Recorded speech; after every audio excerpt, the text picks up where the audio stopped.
Hello, I'm Jane, and this is my book, Gilbert the Great, illustrated by Charles Fuge. I'm sitting a bit further back because you might have noticed in my study there's quite a lot of shark-related stuff.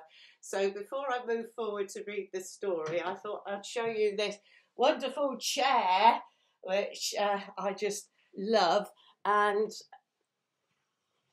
I have some fossil shark's teeth. And I even have shark slippers. Whoa, that's a bit difficult. And I have a shark waste bin from Sharky's restaurant in Venice, Florida. So I collect shark's teeth too. I've got a big collection. It says, yay, shark's teeth.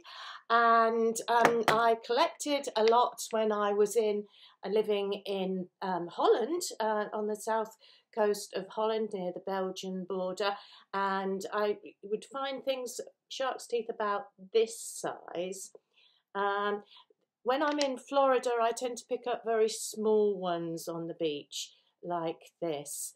But shark's teeth, they're not like human teeth.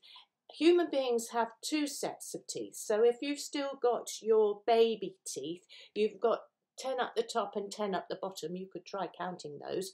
And adults have a few more. But a shark, if it lives from a baby shark who lost a tooth like that to an enormous shark,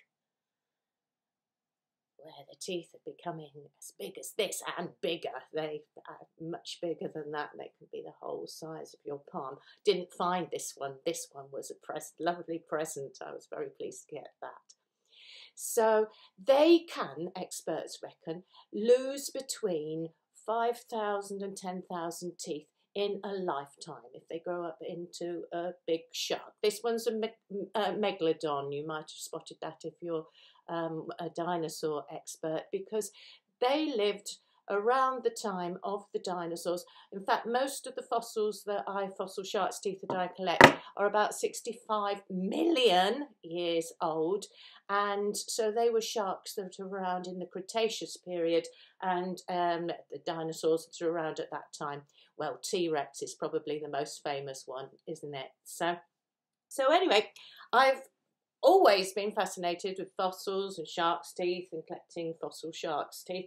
So when I came to do a story about loss, I thought shark, because sharks have little creatures called remoras who go around with them all the time, and I wanted to do a story about loss. It's quite a sad story, but it ends up happy, so you don't need to worry. So here is Gilbert the Great by me, Jane Clarke, and illustrated by Charles Fuge.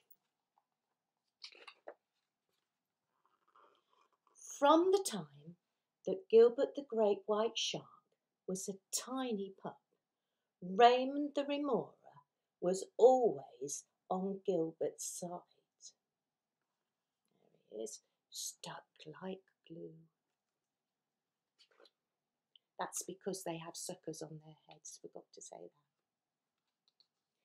When Gilbert was stuck in the seaweed, Raymond untangled him. When Gilbert got dirty, Raymond cleaned him up. And when Gilbert lost his first row of teeth, Raymond helped him collect them for the tooth fairy. Wow, I bet sharks get a lot of money from the shark's tooth fairy if they lose that many teeth. Gilbert and Raymond had lots of fun. They loved to play thimble, it's with your fin, with a sea urchin there, hide and seek, and sardines. They played together, they ate together, they slept together. But then one day, Gilbert woke up and Raymond was gone. "Mum," yelled Gilbert, "I can't find Raymond." Mrs. Munch checked her son over carefully. She put her fins around Gilbert and hugged him tightly. "I'm afraid you're right," she said. "Raymond has gone." "Raymond was my best friend," said Gilbert. Why did he have to go? It's not fair. I guess Raymond just couldn't hold on any longer, said Mum. Remoras can't stick around forever. She kissed Gilbert on the snout.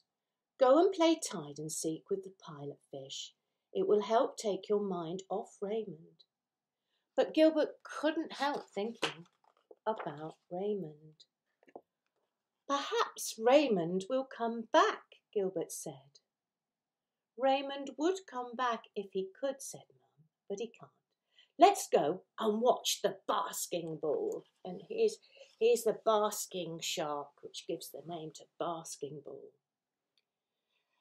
The thrashing threshers, sharks, are playing the tidal tigers, tiger sharks. Who do you want to win? Gilbert looked round. There were remoras everywhere, but none of them was Raymond. I don't care, he said, and he swam off before either side scored a basket. After the game, Mum took Gilbert to see the clownfish, trying to cheer him up. It's my fault Raymond's gone, Gilbert snapped, as they passed an eel. Last week I called him a sucker. Mrs. Munch smiled.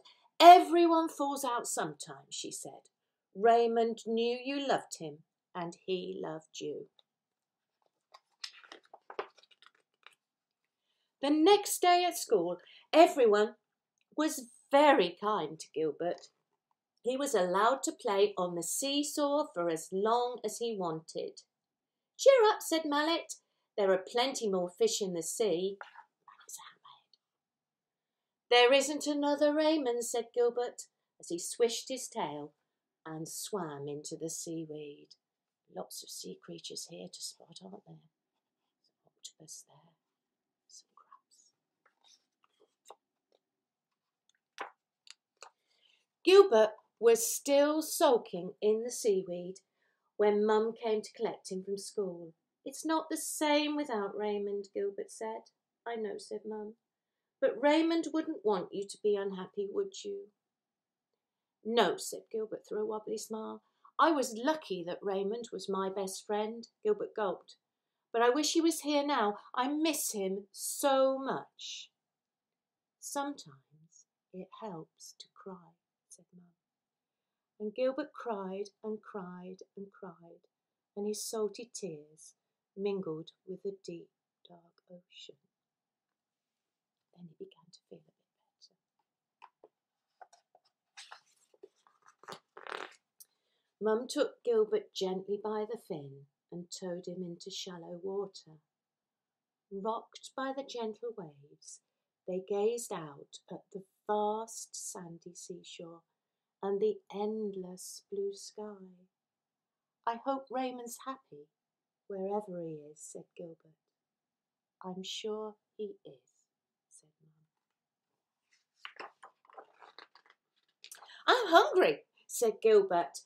We'll go to the wreck, said Mum. Gilbert's eyes lit up. They didn't usually go to the wreck because Mum didn't like him eating junk food. And you might like to ask your grown-up about the wreck. Why is the orca and why there are 2 barrels down here as well. Thank you, Charlie, for sneaking in some sneaky references to a very famous film about a shark. Scrunch, munch, crunch. As Gilbert was tucking into a pile of tin cans and bits of old boat, he spotted a small remora lurking in the shadows. Gilbert stopped crunching and swam towards her. Rita was crying as if her heart would break. What's the matter? Gilbert asked. It's my shark, Daphne, Rita sobbed. She's gone. So's Raymond, my remora, said Gilbert sadly. But he's stuck in my heart. I shall never lose him there. Daphne's in my heart too, Rita smiled a wobbly smile. Gilbert took Rita's fin and together they swam out of the shadows. A ray of sunlight filtered through the deep blue ocean. Gilbert's teeth flashed as he grinned a huge grin. Would you like to stick around with me, Rita? Sunlight danced in Rita's eyes. I'd love to stick around with you, she said. So they both found new friends. And this book is dedicated to Martin, who is forever in our hearts.